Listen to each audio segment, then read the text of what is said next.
بسم اللہ الرحمن الرحیم۔ شروع اللہ کا نام لے کر جو بڑا مہربان اور نہایت رحم فرمانے والا ہے۔ السلام علیکم محترم ناظرین، آج ہم آپ کی خدمت میں قرآن اور حدیث کی روشنی میں حضرت ابراہیم علیہ السلام اور بائبل کے ظالم و متکبر بادشاہ نمرود کے درمیان مناظرے کا قصہ بیان کریں گے۔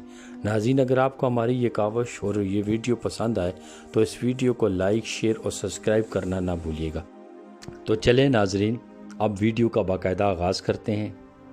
حضرت ابراہیم علیہ السلام 40 دن تک آگ میں رہنے کے بعد جب حکم الہی سے زندہ سلامت و عشاش وشاش آگ سے باہر آئے تو اسی روز سیدنا حضرت ابراہیم علیہ السلام کا ایک ایسے شخص کے ساتھ مناظرہ ہوا جو عظمت و کبریائی کی چادر اللہ سے چھیننا چاہتا تھا، جو اپنے رب ہونے کا مدعی تھا، حالانکہ وہ دوسرے بندوں کی طرح ایک بے بس سا بندہ تھا جس کا نام نمرود تھا۔ اللہ تبارک و تعالی سورۃ البقرہ میں فرماتے ہیں، ترجمہ: اے محبوب، کیا تو نے نہ دیکھا اسے جس نے جھگڑا کیا ابراہیم سے ان کے رب کے بارے میں، اس وجہ سے کہ دی تھی اسے اللہ نے بادشاہی، جب کہ کہا ابراہیم علیہ السلام نے اسے کہ میرا رب وہ ہے جو جلاتا ہے اور مارتا ہے۔ اس نے کہا، میں بھی جلا سکتا ہوں اور مار سکتا ہوں۔ ابراہیم علیہ السلام نے فرمایا، اللہ تعالیٰ نکالتا ہے سورج کو مشرق سے تو تو نکال لا اسے مغرب سے۔ یہ سن کر ہوش اڑ گئے اس کافر کے، اور اللہ تعالیٰ ہدایت نہیں دیتا ظالم قوم کو۔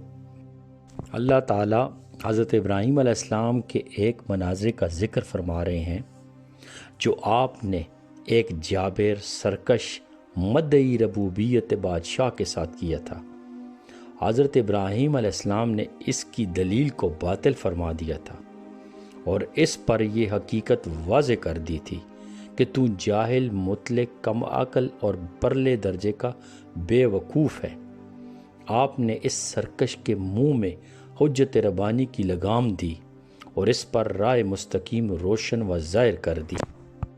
حضرت مجاہد اور دیگر علماء یہ بھی فرماتے ہیں کہ نمرود دنیا کے بادشاہوں میں سے ایک بادشاہ تھا۔ جن بادشاہوں نے اپنے اپنے وقت میں پوری دنیا پر بادشاہی کی، ان کی تعداد 4 بتائی جاتی ہے۔ ان میں سے 2 مسلمان اور 2 کافر تھے۔ حضرت ذوالقرنین اور حضرت سلیمان علیہ السلام مومن تھے اور نمرود اور بخت نصر کافر تھے۔ ان علماء کرام نے یہ بھی فرمایا ہے کہ نمرود نے 400 سال تک حکومت کی۔ وہ بہت باغی، سرکش، جابر اور انات پرست حکمران تھا۔ اس کی تمام کاوشوں کا مرکز و محور دنیاوی عیش و عشرت تھا۔ جب حضرت ابراہیم علیہ السلام نے خدائے وحدہ لا شریک کی عبادت کی اسے دعوت دی تو جہالت، گمراہی اور امیدواروں کی طوالت نے اسے اللہ کے انکار پر ابھارا۔ وہ حضرت ابراہیم علیہ السلام سے جھگڑنے لگا اور اس نے دعویٰ کیا کہ صرف میں ہی پروردگار ہوں، میرے سوا کوئی رب نہیں۔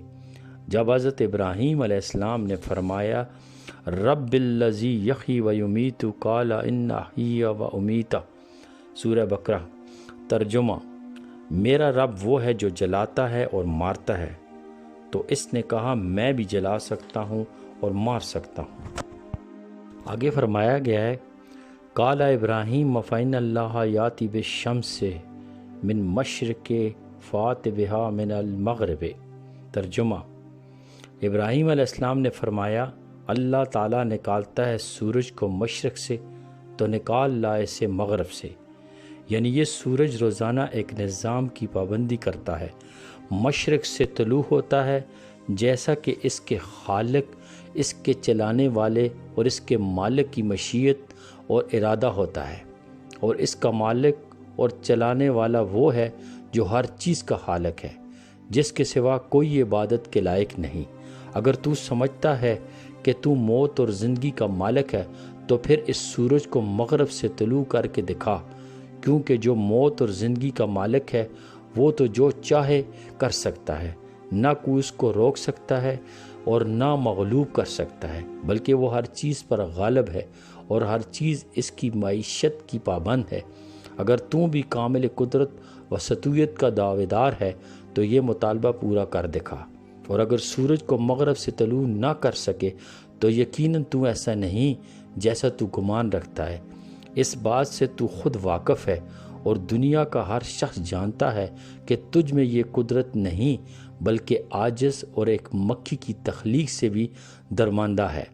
حضرت ابراہیم علیہ السلام نے نمرود کی گمراہی، جہالت اور جھوٹے دعوے کو کھول کر بیان فرمایا اور اس بات کو ظاہر کر دیا کہ اس کا مسلک باطل ہے اور وہ اپنے جاہل قوم کے سامنے فخر کرتا ہے اور انہیں دھوکہ دیتا ہے۔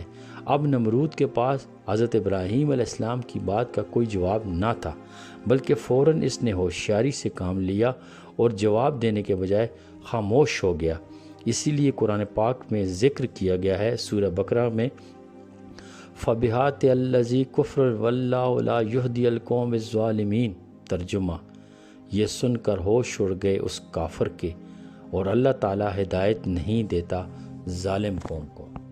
زین بن اسلم رضی اللہ تعالیٰ عنہ کہتے ہیں کہ اللہ تبارک و تعالیٰ نے اس سرکش بادشاہ کی طرف ایک فرشتہ بھیجا تاکہ وہ اسے ایمان باللہ کا حکم دے، لیکن نمرود نے فرشتے کی بات ماننے سے انکار کر دیا۔ فرشتے نے اسے پھر اللہ کی طرف بلایا مگر اس نے پھر انکار کر دیا۔ فرشتے نے تیسری طرف دعوت دی لیکن وہ پھر بھی نہ مانا۔ تب فرشتے نے کہا تو اپنا لشکر جمع کر لے اور میں اپنا لشکر جمع کرتا ہوں۔ نمرود نے سورج کے طلوع ہوتے ہی اپنا لشکر اور جماعت کو اکٹھا کر لیا۔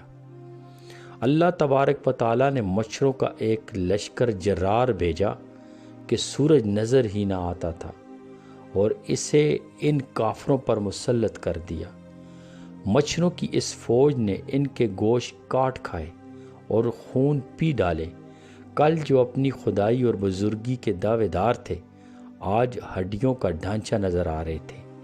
ایک مچھر اس مغرور بادشاہ کی ناک میں گھس گیا اور 400 سال تک اسے اذیت سے دوچار کیے رکھا۔ اللہ تبارک و تعالیٰ نے اپنے دشمن کو حقیر سی مخلوق مچھر کے ذریعے عذاب دیا۔ ان 400 سالوں میں لوہے کی سلاخوں کے ساتھ اس کے سر پر ٹھوکریں لگتی رہیں، حتیٰ کہ اللہ تعالیٰ نے اسے ہلاک کر دیا۔